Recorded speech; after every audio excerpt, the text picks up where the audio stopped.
잔뜩 취한 남자가 상점에 들어옵니다. 시덥잖은 물건을 파는 곳 아니냐고 화를 내는 취객에게 상점 주인은 침착하게 응대합니다. 시간과 돈을 바꿔주는 상점이라는 것을 알고 고웃음치는 취객. 그는 자신의 남은 인생 중 40년을 팔 테니 돈을 가져오라고 합니다. 상점 주인은 그렇게 많은 시간을 바꿔도 괜찮은지 묻습니다.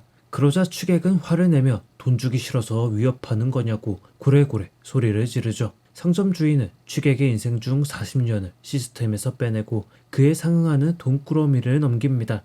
거금을 손에 든 남자는 몇 발짝 걷다가 불썩 쓰러지고 맙니다. 그에게 남은 여명이 40년이 채 되지 않았기 때문이죠. 이 이야기를 들어보신 적이 있으신가요? 아마 처음 듣는 생소한 이야기일 겁니다. 이 작품은 몇 년 전 제가 소설 공모전 출품을 위해 작성한 소설 가장 앞부분에 해당하는 스토리이기 때문입니다. 공모전에서 수상을 하고 출판을 했다면 이야기를 읽어본 분이 계실지 모르지만 여전히 컴퓨터에 잠들어 있는 이야기이기에 처음 접하실 수밖에 없을 겁니다. 그럼 오늘 다룰 이야기는 제 창작 소설인가 싶으실 수 있지만 그건 아닙니다. 이 이야기를 쓰고 난 뒤 우연히 읽었던 책 중 하나가 비슷한 플롯을 공유하고 있어 반갑기도 하고 놀랍기도 했는데 그 이야기에 대해 다뤄보려고 합니다. 수명을 사는 사람이 주인공이었던 제 이야기와는 다르게 자신의 수명을 남들에게 판매하던 남자가 주인공이었던 미시마 유키오의 작품 목숨을 팝니다를 말이죠.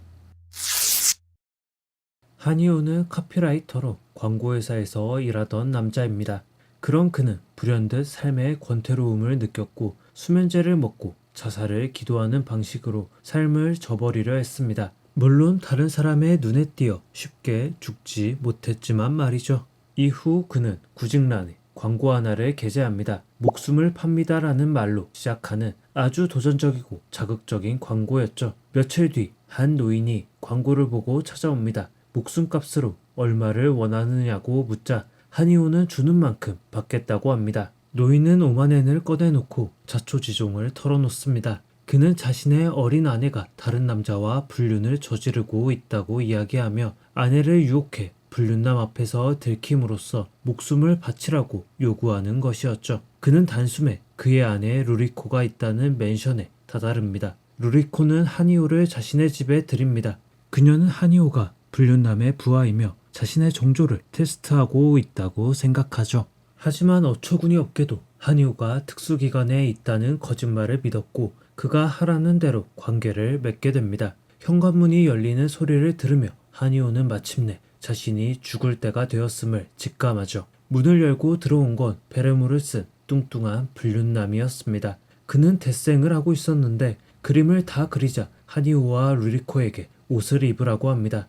알고 보니 이 남자는 루리코가 불감증에 걸려 자극적인 재미를 주기 위해 살인을 했다는 둥, 특수기관에서 일한다는 둥 거짓말로 루리코에게 가짜 이야기를 심어둔 것이었습니다. 그리고 복수하지 않고 하니오를 보내주게 되죠. 놀라운 건 이후 루리코가 익사체로 발견되었다는 것이었습니다. 의뢰인인 노인은 신경 쓸 거 없다고 했지만 하니오의 마음 한켠에서 자신 때문에 여자가 죽었다는 죄책감이 피어오릅니다. 이후에도 하니오는 자신의 목숨을 팔았고 이상한 사건 의뢰를 받게 됩니다. 일본 딱정벌레 도감과 연결된 자살을 부르는 독약을 먹고 자살할 뻔한 사건과 피를 빨아먹어야 사는 젊은 과부에게 피를 다 빨려 죽게 될 뻔한 사건, 다른 국가와 첩보전을 벌이는 나라의 요원들에게 당근을 이용한 비밀 트릭을 알려준 사건까지 매번 목숨이 위협받는 사건들을 맡았지만 때로는 요행으로 때로는 뛰어난 기시로 죽음에서 벗어나곤 합니다. 3달 만에 카피라이터 수입의 10배가 넘는 돈을 벌자 그는 휴식을 취하기로 합니다. 목적지도 없이 이사를 가던 하니오는 레이코라는 여자의 별채를 빌리게 되죠. 레이코는 각종 마약을 즐기는 일본식 히피인 후텐이었습니다. 그렇게 된 계기가 있었는데 혼담이 오가던 남자가 레이코가 선천성 매독에 걸려 있을 거다라는 얼토당토하는 이야기를 하며 결혼을 없던 일로 만들었는데 그녀는 그 말을 믿으며 언젠가 병에 걸릴 거라 생각했던 거죠. 그녀에게 삶은 한정적이었습니다. 그런 자신을 사랑해줄 돈 많고 젊은 남자를 기다려왔었는데 그게 하니오였던 것이죠. 두 사람은 마치 신혼부부처럼 같이 저녁을 만들어 먹고 영화도 보는 등 즐거운 한때를 보냅니다. 그런데 하루는 술을 나눠 먹자고 제안한 그녀의 손이 떨립니다. 이상한 걸 눈치챈 한이오는 은쟁반에 술을 쏟았는데 은이 검게 변합니다. 동반 자살을 생각하고 있던 레이코를 보며 한이오는 두려움에 빠집니다. 기회를 엿보던 그는 함께 갔던 파티장에서 그녀 몰래 도망치게 됩니다.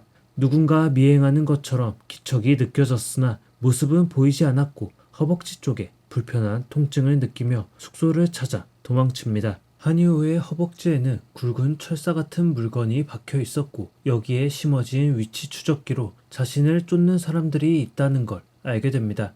그는 칼로 살을 째 추적기를 제거합니다. 그리고 다시 거처를 옮긴 한이오. 그는 이사간 동네에서 길을 찾는 외국인에게 길 안내를 해주게 됩니다. 그런데 차 앞에서 외국인이 돌변하더니 그를 납치합니다. 그곳에는 이전 의뢰를 맡았을 때 봤던 사내들이 줄줄이 앉아 있습니다. 그들은 한이오가 특수기관 소속의 첩보원이라 믿었고 소속기관에 대해 털어놓으라는 협박을 하죠. 한이오는 이런 사건이 있을 줄 몰라 준비한 가짜 폭탄으로 위협을 합니다. 곧 폭탄이 터질 거라고 협박하자 사내들은 주랭랑을 치고 한이오는 경찰서에 신변보호를 요청합니다. 한이오의 이야기를 믿을 수 없던 경찰은 그를 쫓아내고 한이오는 계단에 앉아 담배를 피우며 눈물을 흘립니다. 이야기는 60년대의 일본을 배경으로 하고 있습니다. 새로운 젊은이의 유형인 후텐족의 등장, 정치운동이 들끓던 혼란한 사회, 고전 문명과 현대 문명의 충돌 등 시대상을 느끼게 하는 장치들이 굉장히 많이 묘사됩니다. 이런 배경 속에서 한이오는 멀쩡히 잘 다니던 회사를 때려치웁니다. 신문 속 활자가 벌레로 변하는 경험을 하며 쳇바퀴 같은 삶에서 벗어나고자 했던 그는 아주 자극적인 방식으로 자신의 삶을 허비할 채비를 마쳤습니다. 바로 자신의 목숨을 팔므로써 말이죠. 그는 위험함을 무릅써야 하는 일을 의뢰받아 처리합니다.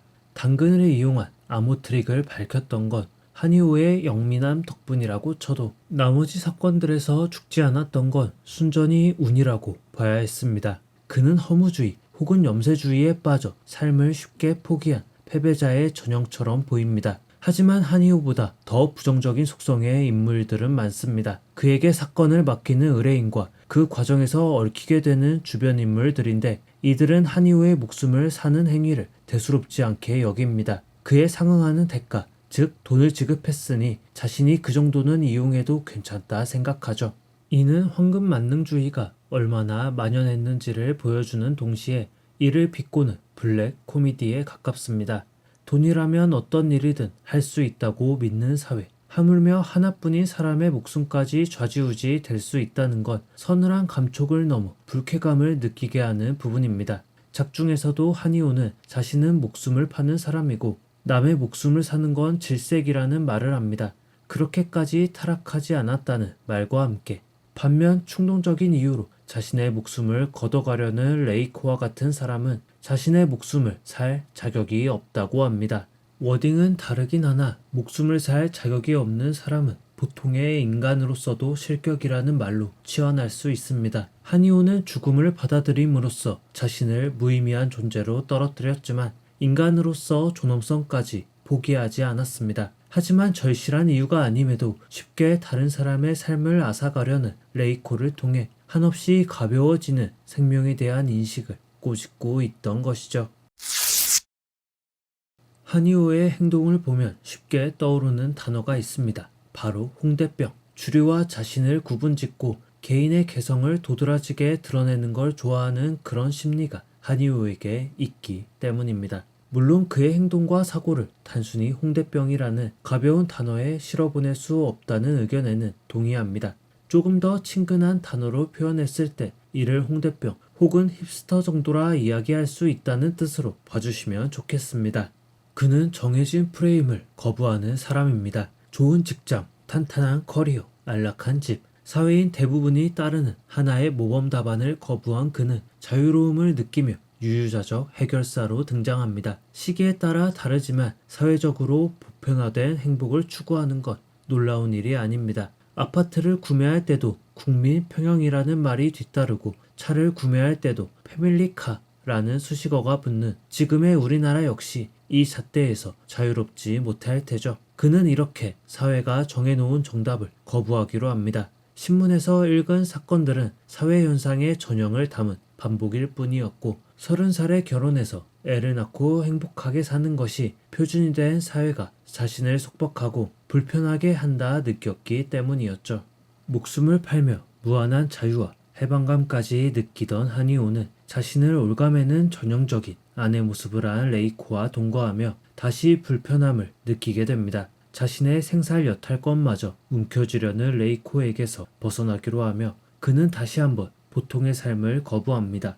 그 후 납치를 당하고 자신을 특수요원이라 생각했던 이전 의뢰인들을 만나며 그는 다시 죽음이 목전에 다가왔음을 느낍니다. 그러자 그는 편안해집니다. 평범에서 벗어난 삶, 죽음을 불사한 사건 당사자와의 해후, 가짜 폭탄 대소동 등 기존 행동 양식을 완전히 벗어난 사건을 경험하며 그는 다시 자유로워졌기 때문이죠. 한이오는 반사회적 인물인 동시에 평범함과 기성세대의 가치관을 거부하는 새로운 유형의 사람입니다. 그 안에서 지나친 탈선은 경계하나 천편일률적인 삶을 탈피해 자신만의 삶을 그려나가고자 했으니 말이죠. 좋게 말하며 구도자 혹은 혁명가, 하지만 대부분의 사람은 방골이라 그를 부를 것만 같습니다.